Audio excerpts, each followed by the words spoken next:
were 12s. I paid for those. The kind of girls that me and Andrew would think about in our beds. Yeah, which made me really nervous. There was that one time I let you bodyguard my girlfriend. It made me very nervous. I thought I was going to have children that look like you two. We were very respectful of women back then because we were so shy, which was good. Yeah, thank God. Thank God. When did you meet Lenny when you first came down here? Ah, man, it was awesome. We started training at the World's Gym on Atlantic Avenue, which to me, and that was Jim Willard. You know, I love Jim Willard. He had the best gyms ever. So I trained. I used to train on Golds on Federal Highway near Yamato. Mike Quinn owned that. Yes. And what happened is that closed down for renovations. That was on Spanish River and Federal, right? No, that was another gym. I forget the name of that. But the Mike Quinn gym was the old Corey. It was Corey Everson gym, and then it became a Gold's gym, and that's where I trained when I went down. They renovated it, and then I went to. Somebody said you got to try this World's gym. It was a ride, but I went there at that time, and I was like, my God. It was like, gym heaven. I never saw anything. The guy built the best gyms, anatomically correct equipment.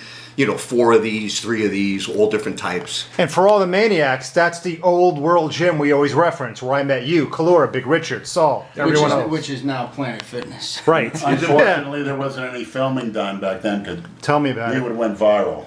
Oh, so here's what happens. I go in the gym. I was competing, and these 2 monsters came into the gym. I mean, they were, and I was about I was dieting, so I was about 260, 270. So he walks in. He's about 4 what? How big were you? About 440. About 440, and Andrew was about what, 350? At 5'9", yeah. Yeah, 5. Yeah, it was amazing. So they walk in, and I'm watching them train, and I train very heavy, and I needed a partner for certain exercises. So we just became friends. They were both beyond quiet. I actually thought they were mutants, and they didn't talk. But we trained, and we would be the only guys in the gym squatting 605, 650, leg pressing maybe 40 plates on the leg press, 45 plates, putting people on top of the leg press. It was awesome. Great stories from that also. Yeah, Larry said whatever he wanted to get fired up. He didn't care. Yeah.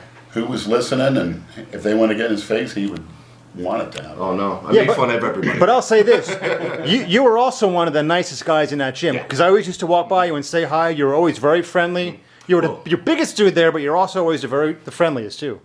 That's important to me. I'll be honest with you, I'm like that today. So I have you guys saw me recently. Yeah, yep. A million people come up. If I'm at the gym, it gets me half hour to get started between the 16-year-old kids and the people I know my age. Yeah.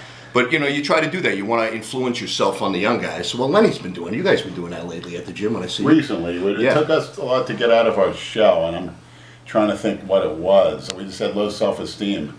Because I guess maybe in my case, my father beat, his ex-pro football player beat me down my whole life. Yeah, you were very quiet. You were so quiet. For your size, it was just, but it had a mystique about it. It did have a mystique about it. And Andrew was your, little brother, or whatever you want to say. He was the same way. Yeah. I hooked up with him because I saw this 17-year-old repping 365 on a flat bench, natural. Crazy. And we'd go down a little D-ball and test, and he was adding a plate a week to his deadlifts because he had no back. And he would do everything to keep up with me, and most of the stuff he was beating me on already. Right. But he went from doing a plate on deadlifts to 4 or 5 months later repping 7 plates off the floor. I remember it. And his traps grew 4 inches in that period. His body was built for it, though. Yeah. His limbs were perfect. And his diet, he had good uncooked Italian food. But your diet, when you guys were gaining weight, I'll give you a good story. So one time, I'm leaving the gym. They're in a parking lot, and Lenny's on his bike, and which was awesome. It was like a circus animal, like the bear on the bike. Yeah. It's what it looked like, like a circus animal. No shirt on, hairy, just a circus animal. And cars used to hit each other on the street when he drove by. They couldn't. Hey, some escaped. So we're in the parking lot, and I always would go outside with them, and you had the truck. And we'd sit on the tailgate, remember? Yeah. And they would break out gallons of milk and eat bars of butter. Because of the South fast. Florida, too. It's in the heat. South Florida, They had to eat it before it melted. And everybody thought I would have a heart attack. Cardiologists where I worked at the hospital would warn me all the time, and here I am at 51. Now, diabetes maybe, but I don't think all that fat's as bad as it Yeah, but is. we didn't have. Don't forget, Line. We had nowhere near the supplements or all the knowledge that these young kids have today, or the bodybuilders today. It's like they're less intense. Yeah. The first time I saw Larry, he had the shorts and tank top on. He looked bigger than the Ultimate Warrior. That was big. ripped. Stand out. I mean, talk about the look. A guy 6'4". I know you probably shrunk an inch. Yeah, of course we do. And you're about close to 280, and your body fat couldn't have been any more than 8%. Yeah, I attribute when I was looking that good to Defendus, to John Defendus, because he was. We became best friends. I met him at the gym. He started training me. Man, the knowledge he bestowed upon me. Like, we would train like maniacs, just throw everything on the bar and just try to break something, like you guys did a couple of times. One time, right? Yeah. Yeah, you went into a bench press just so you guys could, because they would bench the world, but they never went into a competition. No shirts, which I admire. They did raw. Andrew, when he did a 650 with a pause, he didn't even have a wrist wrap or belt on. And he got up off the bench like a regular person would get Yeah. off a toilet. It just didn't He matter. flew up. Yeah, it didn't. He He wasn't. flew up. He wasn't impressed, but I still call it one of the best bench presses in the history of the world. Yeah, you No should get people to specialization. reference that tape. Yeah, I don't think people have seen that tape. No, Yeah, a lot of Andrew- people- Yeah, we have it on the YouTube channel. Yeah. 'Cause that Yep. you want to see power, man. I mean, today the guys. And let me tell you something. The gear. I mean, it wasn't like I was taking a lot of gear. These guys were taking a lot of gear. I didn't even know about half the stuff these guys took. We just took such basic things. Maybe we You know. ask you your cycle that you can remember as best from back then. I tell you, it was so simple. Until And now. you have guys training you. Just test, DECA, far out, just with some weight on. Maybe you switch from DECA to equipoise. And then when you get closer to the show, you stay on your test. Bring it down with some Winstrol, Anavar, and stuff like that. But it was, low dosages. After I did one show with Defendus, I had another woman who was actually in Miss Olympia and took second a couple of years in a row. She put me on a thing. She gave me a cycle she wanted me to put on. And I swear to God, it was a scroll of drugs. I couldn't, first, when I can't pronounce something, I ain't taking it. That's a good rule to have. And other than your hip replacement, how well is that going? That was a nightmare. So after that show, we did the hip replacement, and this is to everybody out there. If you ever get a prosthetic put in, make sure when you find a good surgeon, but find what kind of materials they're putting in your body, what kind of foreign materials they're going to put in your body. With me, back then, they had the metal on metal hip, and they put it in me when I was 50 and told me to do my thing, and it literally rubbed together and disintegrated in my body. And it caused, my blood was about 10% cobalt and chromium, so I almost died from it. Oh, shit. So when I took it out, I was totally rotted on the inside out.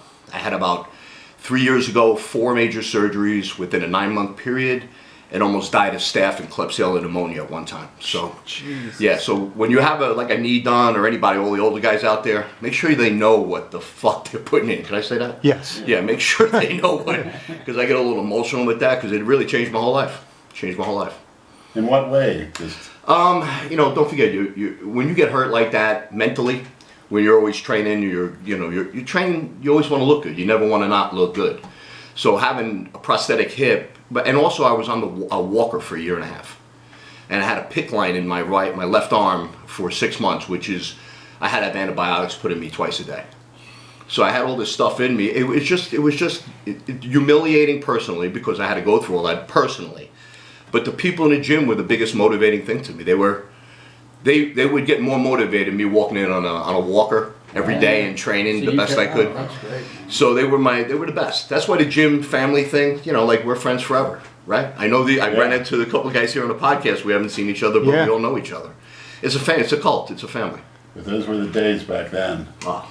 The person God. we learned a lot from you. I know that as a man, you're the opposite of what they call beta males. The millennials are. They're so feminine, and they let women run the show. Well, you too see much. that a lot now, and the gyms have changed so much since back. Now it's like, I went to Delray today. It's like a fucking fashion show with these kids. There's no intensity. They're all. Right. They got all wear their special It's the phones. matching Neon, clothes. It's the that phones. shit. Yeah. The phones. I mean, reluctantly, we have to use the phone now to make a living, but No, it's different when you're filming a podcast, Rob. I Right. know. I didn't like it at first when kids were bringing out there. I didn't like it one bit. We didn't even talk when us three trained together. Yeah. You know, it was trying to catch our breath, first of all, from the weight we were using. And then, you know, re-gearing up, re-wrapping up and stuff like that. But it's the phones, man. You know, the music, the texting.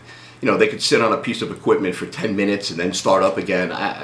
That's why they're never going to, without drugs, they're never going to achieve a good look at all. Everything's dependent on drugs. It's a shame. Old school, you know, kids should get online, look at the old school bodybuilders, good friends of mine like Mike Quinn, Defendus. These guys did like that kind of things on like nothing, you know. There was a gym in California where I lived there. I lived in Cali for about 9 years. And I was dating a girl, and her brother-in-law was Sting, the wrestler. So Sting was just starting, and he was very shy. He didn't know what to do in front of the mic, so I used to tutor him, like yell and scream and stop looking into the camera type of thing. And he started picking it up. And then he said to me, "Come on, Larry, come with me. Me and you could be tag team partners." I was like, and I was doing so well in the stock market at the time. I was like, man, there ain't no money in that. Like an idiot. No, I get it though, because if you can make money without risking putting your body on the line like that, why do it? But you can still do the stocks, but the fame though, you know? Yeah. Well, think about bodybuilding. I mean, even weightlifting for your whole life. What's the difference? Yeah. Yeah. I mean, I still had a hip replacement. You know, my knee hurts. You know, To me, I you look more impressive than the Ultimate Warrior in your 40s. Well, he was amazing. We trained at Stanford Golds, where all the WWF guys trained. That's why I lived for about 2 years in Stanford, and they were all there every day. I saw them all every day. Well, that's where the WWF has their headquarters, right on 95. Yeah. And before they built their internal gym, they let everybody train at Gold's Gym in Sanford. And it was awesome gym too, another awesome gym. But I mean, you walk in, you got the Road Warriors, you had Ultimate Warrior, you had you had all the bodybuilders. We talked about Danny Padilla the other day. They had all the bodybuilders with them. Jim Quinn, yeah, they were all there. Stridham. What a gym that was! It was insane. What a federation that was. They had their own TV show, and I guess the general public didn't catch on, but I loved it. Oh man, yeah. But again, we're junkies. Yeah. And wrestling was. I do still watch wrestling, but they're so unbelievably acrobatic. I've never seen it. They're not as. You can't be as big as Lex Luger, right? Or some of the guys back then and do all the what's his name, Magnificent Morocco. Remember him? Oh my god! Yeah. I mean, that guy was. Imagine him doing a somersault off the top rope. Jimmy Snuka. Snuka? Yeah, I he liked could that fly. back then. Those guys scared me. No, they were terrifying. Those guys were terrifying. They put the fear of God in me. The Undertaker, when he was really the Yeah. Undertaker? Come on, man. Did you swallow a load before you came? No, I saw that cellulitis. Oh, it's causing mucus in your throat? Yeah. I got off the antibiotics, but How'd that go? How'd your doctor appointment go? it was pretty bad. You know, the blood sugar was 360, so I got up the insulin. And I'm concerned that's causing a lot of withering away at the muscle, so I got to get that under control. It's very depressing. Yeah, but it's hard. Again, now we're talking about it's just hard to accept your body. That's what I get for changing. being It's hard. over 400 pounds. Made myself insulin resistant during that Yeah. period. And now you're going to pay the price. Well, everyone that does this, like at a young age, it's a temporary high. You know, you're going to fall. I'm doing a show. I'm dating a really beautiful woman. I moved down here with red hair, green eye, named Michelle. And I didn't want her to be alone in the crowd. And they wanted to come to the show. So I bought them tickets. I said, do me a favor, just stay with Michelle. Keep an eye on her. And I'll do the show. But do me a favor, here's like 30, 40, 50 bucks. Go out and buy. What'd you go out and buy? Arby's? He went and bought Arby's. I went to Wendy's. He went to Arby's, right? Of course. So I'm up on the show. You know, it's the night of the show. You're finishing. You're dead. You got no food, no water in you. You're just you're passed out. All I kept thinking was that bag of fucking food. That's all I was thinking about. I get off the stage, and these two were like they were like two children at that time, because I walked to them, and I'm like, where's my food? Their eyes drooped, and I knew right away. Like in shame. I said, you mother, like a dog that ate your fucking underwear or something. So I looked at him, I said, you fuckers did not eat my food. He goes, not all of it. They left me like a half a sandwich and like 2 fries. There had to be $50 Arby's in there. And you know what they said? The show was long. We got hungry, Larry. Yeah, that was embarrassing. Assholes. I don't know what I was saying. Never went to another show with me again. Fuck you. Yeah, after all that free tickets and Sitting out with a beautiful woman Yeah. and then you eat my food. I'm surprised you guys didn't rape her.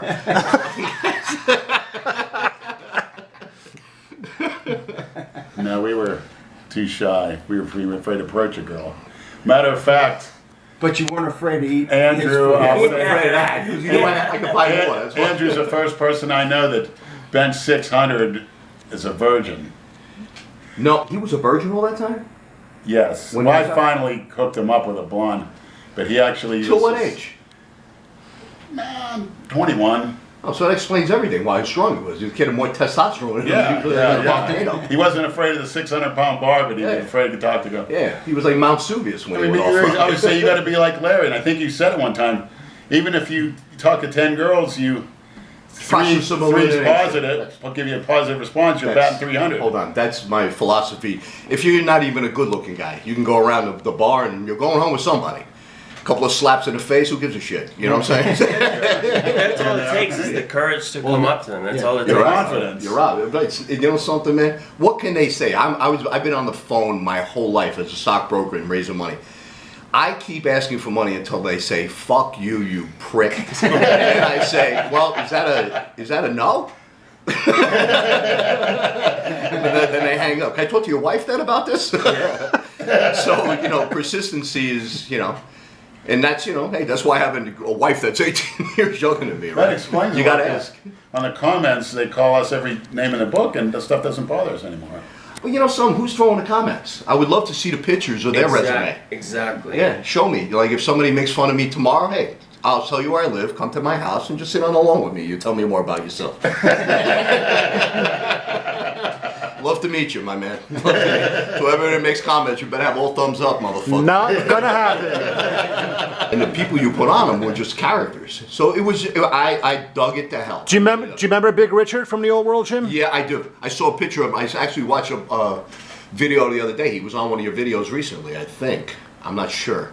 No, Or no, maybe it was an old one I saw. Must have been an old Yeah. one. Yeah, he hasn't been around. In a I remember that one guy, he was very strong. He was an older guy, but he was Bald he looks like he had a blood pressure problem. He was like red as a beet, man. Oh, yeah, he's my age. He's not that old. Yeah, all right. Big J, yeah. Big truck- J, Big J. The truck driver. And it was another guy with a tank top on, an older guy. Was that the guy you were talking about? See, Big Richard? He is what old man Chuck thought he looked like. Yeah. It's so true. You know old man Chuck? I'm squatting 800 pounds today. He competed against the Mensa brothers. Is that the guy with the tank top on? He still wears a tank top in No, the this gym? guy. No? This guy had a Old man Chuck goatee wore a T-shirt with himself on it, from didn't he? From the did 80s, yeah. Yeah. In his peak He condition. had so a everyone could see picture it. of himself on his In his t-shirt. Yes. Tip cup Why? I condition. forgot where his ID was. In What's purple, Yeah. in purple Speedos. Yes. So when you get pulled over by a cop, hey, no, look, I got my ID on. He used to put 400 pounds, 4 or 5 on the squat bar, go down an inch, do 4 reps of that, and tell people I just squatted 4 or 5 of them. How An much do inch. we love guys like that? Yeah. I was telling Lenny the other day, he was a kid in the gym taking pictures of himself, more pictures. So I didn't have the heart. I walked by the kid, never always listened. I said, hey, day one? Where it came from, I don't know, but it was the perfect line. No, I've been training. Oh, I'm sorry, man. I thought you were just Yeah, doing Larry had a name for the people that would hardly come to the gym. They'd come out and say, he says, here come the diehards. That die hard. There was a guy in our gym, I forget his name is Andrew, I always tell that story about his legs. He had an upper body, it was amazing. He had legs like if you ran too fast, he'd catch on fire. That's how small his leg sticks, right? So what happened, he's at the water fountain, everyone's training around me. This is at the Old Worlds, at Atlantic. So I said to him, I didn't even know he was going through a divorce. So I said, hey man, Andrew, how was that going? He goes, good. Larry goes, man, I heard about your lawsuit. And he goes, what, you heard about it? Yeah, I heard about your upper body suing your lower body for non-support. You heard every weight crash, everybody's yelling at me, Larry, you can't say stuff like that. Yeah, it was fun. Good stuff.